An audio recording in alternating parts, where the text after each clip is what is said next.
So a lot of people ask me what kind of equipment I use to do flash photography, incorrectly assuming that I have a lot of expensive equipment to do that kind of work. And the answer is not much. You don't need expensive lights, you don't need expensive modifiers, and you don't need a lot of equipment to do most flash photography. So I thought I'd show you the kind of equipment that I use on a daily basis in my studio. First, the most important thing are the lights. I have two choices when it comes to my studio. I use a combination of basic speed lights from Yongnuo, the YN560 Mark III and Mark IV. These lights are great because they're inexpensive, lightweight, and ultra portable. They have a light output comparable to a 200 watt-second studio light. They take 4 AA batteries, and they can be remotely triggered using the appropriate controller, but also remotely control the light output. Let's move on to the mounting. Out of the box, these lights come with a little plastic foot that can be easily mounted to any 1/4-20 thread on a standard light stand. And that's fine if you don't want to use any modifiers. But if you do, you're going to need a better way to mount the light to your light stand so that it will accept things like soft boxes, reflectors, and umbrellas.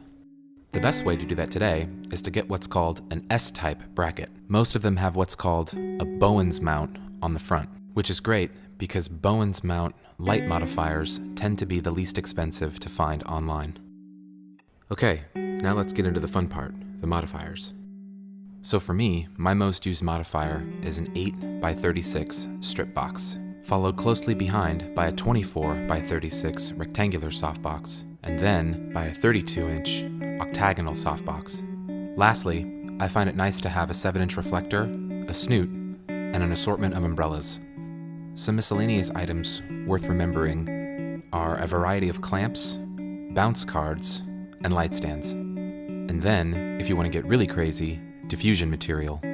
But essentially, the 4 basic parts consist of a light stand, a mounting bracket, a speed light, and a modifier.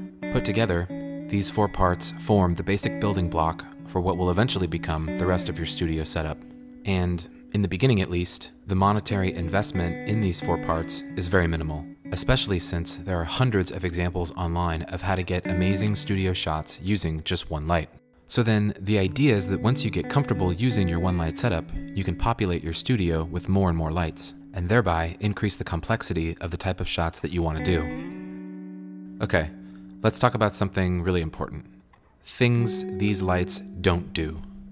Number 1, they aren't automatic or ETTL. These are manual flashes, meaning you have to decide how much light each one of them fires, either on the flash itself or using the manual flash controller. But before you freak out, know that all professional studio environments use manual flashes. Knowing how to control the flash manually is just something everyone has to learn. But don't worry, it just takes practice, not a PhD. Number 2, they don't have modeling lights, meaning there's no way to pre-visualize your shot before you take it.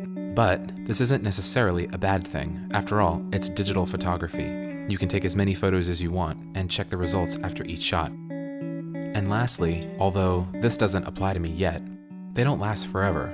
But so what? For a sub $100 light, I can be okay with that.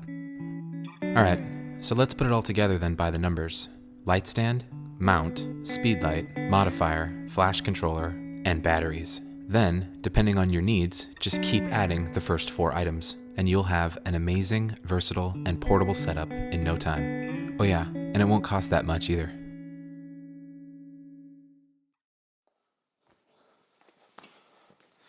Hey everybody, thank you so much for watching the video. I hope you guys really enjoyed it. If you did, please leave a comment down below. While you're down there, you might as well share the love and give me a like. And maybe subscribe if you haven't done so already. I hope to put these videos out once a week or so. I also went ahead and put links to all the stuff that I talked about in the video description. My goal with this was to demystify studio photography for folks. So hopefully I've done a good job of doing that and you guys go out and experiment on your own with your own studio photography work. Well anyway, that's it for me. I'll see you guys next week. Happy shooting.